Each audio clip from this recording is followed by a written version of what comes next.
We got news to dive into today from Legion Remix, Retail WoW, and Midnight. A few things to talk about here and there. So let's just jump straight in. Here we go. Mythic plus enemies leaking. That's right, we got some leakage out from dungeons, making it out into the open world. It looks like they've reached a level of sentience here. So you got enemies in these Legion Remix Mythic Plus dungeons leaking out from the dungeons themselves out into the open world. Now, fortunately for the players, they actually do not come out as hostile. So they kind of just sit out there in the open world walking around, which is kind of hilarious. But yeah, Blizzard will probably issue a hotfix for this, so that will no longer be the case. In terms of 11.2.7 in retail, WoW, Shadowlands timewalking. That's right, boys. Relive your PTSD nightmares of Shadowlands. With Shadowlands timewalking, we'll be able to go back there and regrind some of the old shit. Now, one thing I will say about Shadowlands is, say what you want about the expansion. It had some nice transmog.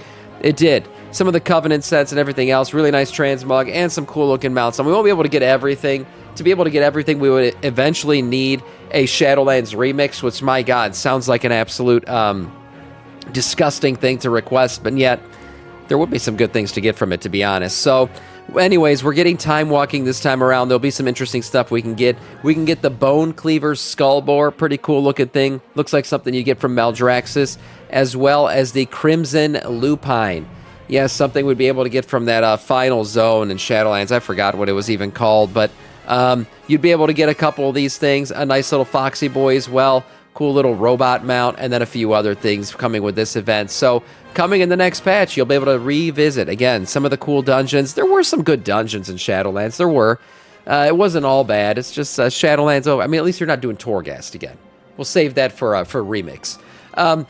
Old currencies also coming back as account-wide in patch 11.2.7. So some of these older currencies will be returning or are still in existence, but will suddenly become account-wide. So we got our order resources. They were the main currency for your Legion order halls, used to buy various cosmetics, including mounts. These will now be account-wide. Pexus crystals, used in Warlords of Draenor to buy gear. You can currently use them to buy mounts and pets for reputation vendors, so that'll be nice. And then Veiled Argunite. I forgot what this was from Legion. Oh my God, yeah, I do remember these. Used to buy relinquished tokens gear from Thal-Maturaga Vasharine aboard the Vindicar. So there you go. Some of these currencies will now be account-wide. Use them in Warbound shit and everything. It should combine all of your shit across your accounts, so you'll be able to have more, maybe buy a few things with them. Besides that, let's talk a little bit about Midnight. So in Midnight, we'll have our neighborhoods. If you didn't know, player housing's coming, right? Maybe you haven't heard about it. But we'll have some visitors in our player housing going on. So we'll get into some of these visitors and what they mean. But basically, you'll have these visitors that show up, and they'll give you quests, weekly quests, daily quests, things that you could do to, maybe get a few items or build up some reputations, who knows. But for the first off, we had some data mining happen with who would be showing up at your house. So we see here Mira, if you remember her, from her home in Vol'dun. She could be showing up. Lily Straza, that's right, from the Dragon Isles showing up. Flynn Fairwind, yes, from Kultiris, also would be making a visit. And then the final one here, the Power of Friendship. This is the interesting one, where we might be able to pick which people we become friends with. So this was compared to the Power of Friendship here in Shadowlands, where you had your... basically, you'd pick different people to become more friendly with. They were based on different covenants, and then you could get different things based on who you picked. So that's kind of what this might be. Again, we're not sure exactly what it means. The only thing we see here is that this is a bucket of all neighborhood visitors who can become friends with the players. So this will be something, again, that maybe you select in terms of who you want to be friends, and who you select might be based on what they give you. Hey, Sam, you might need to talk to somebody to get the discount code working for Fur Affinity. Oh, God. Okay. Yeah, use code Samiccus. That one will work. ElvUI development on hold for Midnight. That's right. So we know the war on add-ons continues here. And actually, we saw an article just last week where Blizzard had tweeted out that they are working side by side with add-on developers to get these things into the game in a better state, right? Because we don't really trust Blizzard to do this on their own. Well, ElvUI doesn't seem to be playing with Blizzard. They're just going to quit. So ElvUI released a statement saying that development of the ElvUI for Midnight is now officially on hold. We would need to see major changes from Blizzard very soon to be able to actually provide the UI replacement or that users want. So our users want it. It's ElvUI basically is just a remake of the UI in the game. It's one of the most popular add-ons in the game. If you haven't downloaded it before, I don't use it, but I know all about it. People download packages for certain classes, all kinds of stuff, and it changes up your UI completely. Well, some of this would work, but part of ElvUI is it does interact with combat-related things as well. And unfortunately, Blizzard's going to close that stuff off to add-on developers. So parts of ElvUI will no longer work. Now, could they develop the add-on to work without combat shit? Basically not provide any sort of combat-related stuff, but just aesthetics? Yeah, they could, but it looks like they're not going to do that. They just don't want to at this point. So your favorite add-on, if ElvUI was your favorite, will no longer exist. Edit mode was the best thing they added to the game. The edit mode has been great. And look, I still believe that Blizzard's additions to the game and the overall, kind of go away from the add-ons and more internalize a lot of this stuff is going to be better overall for the health of the game eventually. But Blizzard's going to take some time to probably get it right. Some of these things are going to be a bit broken off the bat.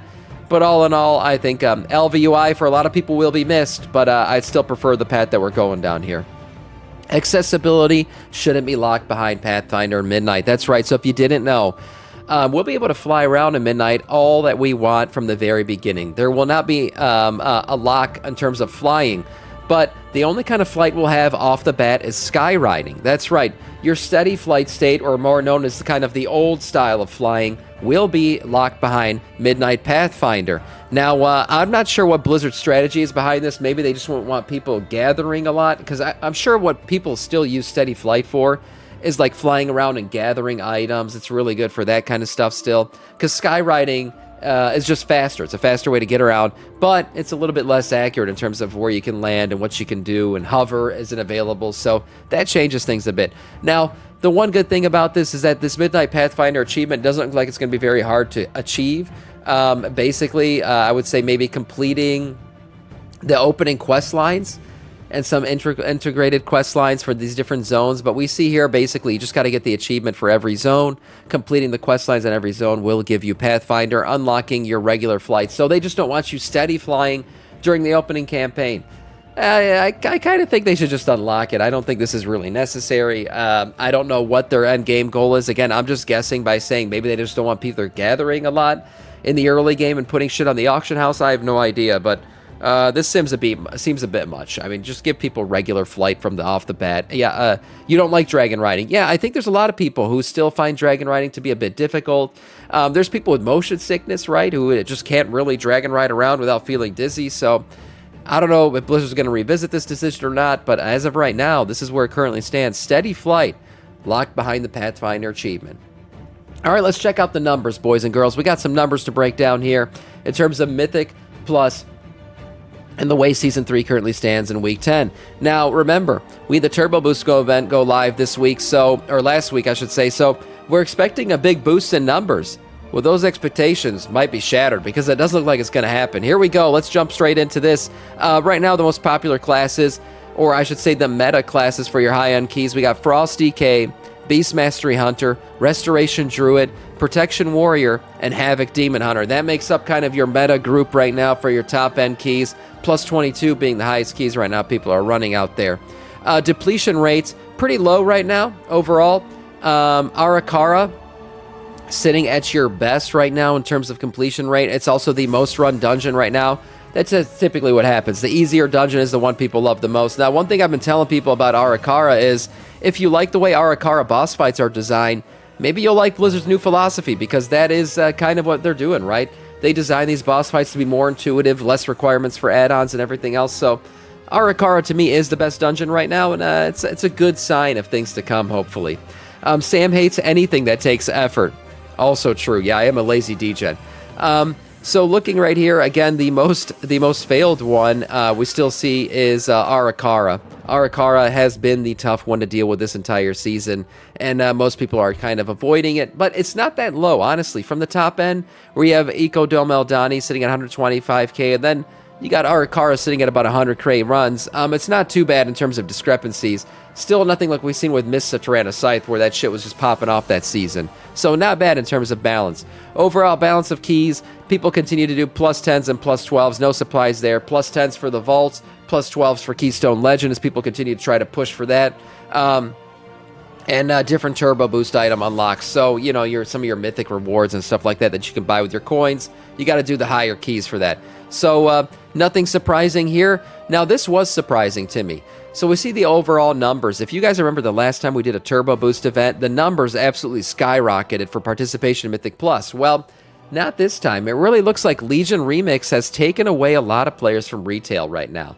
So, the numbers didn't really pump up the way we would expect. Basically, they haven't even gotten back to what they were pre-Legion Remix launch. So we see here, obviously, Week 1 participation super high, dropping off here to Week 8, and then a major drop-off into Week 9. This is when we saw Legion Remix launch. So nobody really came back for it. And then Week 10, not a big bump up, even though Turbo Boost is going on. People are really sticking to Legion Remix right now. They're having a good time on it. We have some Legion Remix numbers, actually, right here. They're quite hilarious. Basically, you don't have anybody bricking keys in Legion Remix. If somebody does, call your doctor. I don't know, consult a professional. Something has happened. Something's gone very wrong for you to break a key in Legion Remix. But these are the numbers right now. Week 2 participation was at an all-time high. Week 3, we're still in it. So, I mean, it's nothing huge, nothing great. But, yeah, it went back to what Week 1 was. Week 2 participation was at an all-time high. I don't know what the difference is here, why so many people started. It's probably people hitting level cap and shit like that. That's probably what it is. People finally hitting levels. Week 1, people were leveling up. Week 2, people level capping and just grinding out keys. And then maybe everyone got what they wanted, so there's a little of a drop-off there for Week 3. That's how I would explain it. Disclaimer, no other things to talk about here, really. Again, looking at the meta and everything. We'll get into some of these numbers in a later stream. But overall, this has been the meta for a little while now, and probably will continue to be throughout the rest of the season. We don't expect too many changes going forward until midnight. So that is all in terms of news.